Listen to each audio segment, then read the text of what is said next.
clicking sound, hover effect, and functional buttons using Unity. So, katong home, settings, and exit nga buttons dapat functional na siya, no? So, mo to akong itudlo diri nga tutorial. So, ito sa atong editor. So, first sa atong button kay add tag clicking sound ani nila. But first, mag-create sa tag empty. Then, wala na to siya game mode controller. Then sa atong game mode controller, mag-add tag components katong game mode nga script. Then game game mode na script. Ayon na yung game level na script. Kaning game mode na script. So after na to mad na, so ato lang ni pang fill ning mga empty. So first kaning mode target. So kaning mode target kay kaning parent na modes, kaning modes sa atong gi-create ayon ning day, night or kaning buttons pero kanilang parents. So butang na to siya. Then sa background music, i-drag lang natin yung background music. Then kaning click sound pod, i-drag lang. Then sa kaning need po ni siya, no, kaning background music icon o kaning sound icon kay kung wala na di gid siya muga, di siya mapakita. So di lang sa ako butangan para makita ninyo niya. Then after na to mabutang na, kay adto ta sa tong mga modes. Kaning day, butang na to clicking sound. So add the components na button. So sa atong button na components, mag-add tag on click, then i-drag natin yung game controller. Then sa functions kay game mode script, then kaning sound click. Ayan ning play sound click, pero kaning sa ubusan ni kaning sound click lang. Then after na kaning sa night mode na pod, add components button. Then create. Then drag na po yung game controller diri. Then sound click. Then same na po siya sa ning home button settings o exit. Same process lang sila. So buttons. Then new functions. Then drag ning game mode controller. Then sound click. So compose lang sa. So last kaning exit. Add components button. Then plus game mode controller, drag diri. Then game mode script, then sound click. So after yung add tanan og mga sound click, i-try na to siya run, no. So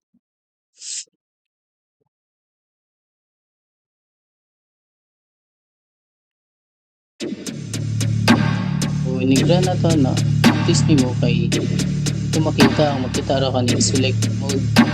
Ito nga mo lang pamagod na atong background music ug sound icon. Atong mga gibutangan na to game mode controller, diba? Gibutangan mo to sila game mode controller, sound click, mga entities lang makita. So, para makita na sila, kailangan na ito ni butangan ng background music ug sound icon. So ato siyang i-exit. So ato ta sa atong scene sa onboarding. Save sa nato na. Then sa atong canvas, i-copy lang nato ning exit loading panel o setting loading panel. I-click ni then control, i-hold ang control then click na pod. So pag na blue na ning duha, control C.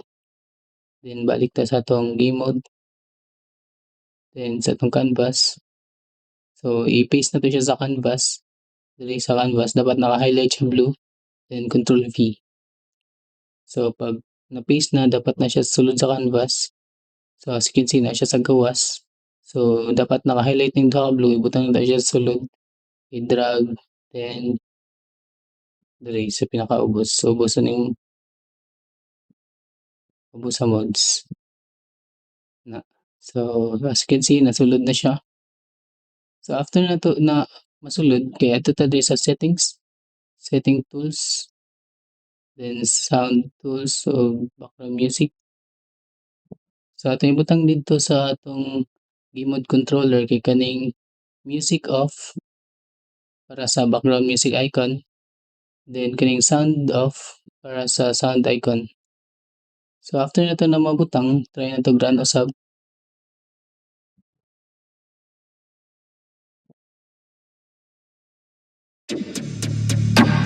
So as you can see, nagkita na siya. So post nato siya. Then mag-add tag hover effect aning mga buttons diri sa ubos. So diri ta sa atong i-close na ako ni. Then sa atong modes, then buttons. Then sa atong home buttons, kay mag-add tag sa transition tint diri sa buttons. Transition tint man ni no, atong ilisdan lang ni siya sprite swap. So pag nailista na nag sprite swap, kay mao ni atong image kining original kaning orange ay kaning murag red. So ito talagang sprite. So dapat background audio game sprite. So mani. So as you can see kaning targeted image mo ning kaning pula. Original nga image. So nig-hover niya, dapat mailisdan siya kuan kaning murag dark dark nga gamay. So balik ta diri sa home. Then so ipangbutang lang nato siya diri. Pang drag lang nato. So kaning home, drag nato siya diri sa highlighted. Then ano to? Sa home og selected. Wait sa disabled press right. Sige good sa na. Then diri same po siya sa uban, ilisdan nato siya color sprite swap para mas swap ang sprite inig hover nimo. So ilisdan nato siya para sa setting, sa highlighted, sa selected, ug sa press. Then same sa exit. Ilisdan nato siya sprite swap. Then highlighted, press, ug selected. So nigra na to ana.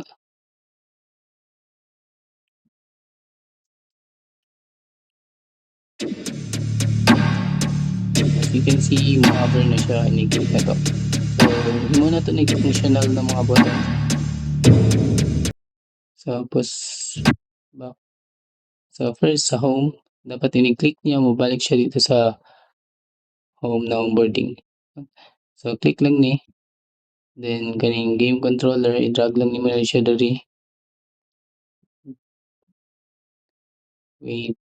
Then game mode script. Then kani back on onboarding menu. So inig set na nimo ana. So goods na ta sa home ang part.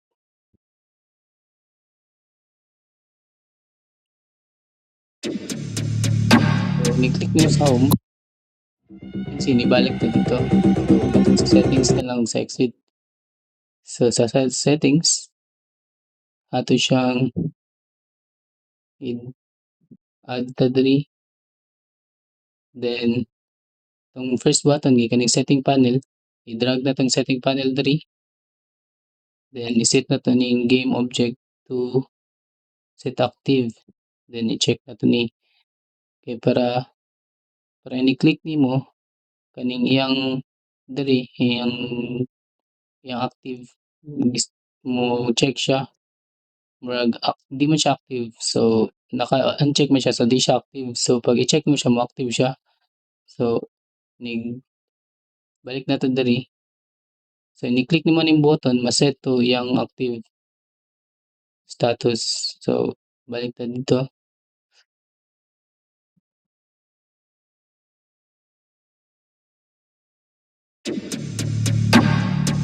As you can see, ni-click na ko ni, set na siya active. So balik ta. Pero di pa to siya ma-close no. Try na to close. Wait, try na to close.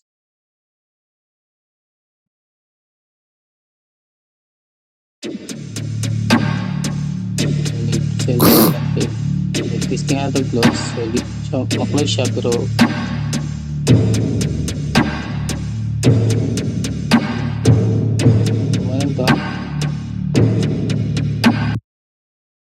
So nana na siya close the ano, abi ko ba siya close. So after ato, ma-active dapat yung sa exit na pod. So wait, exit. So same process lang, i-drag ning exit loading panel diri, then game object, then set active, then i-check lang nimo. Then i-grant nimo na.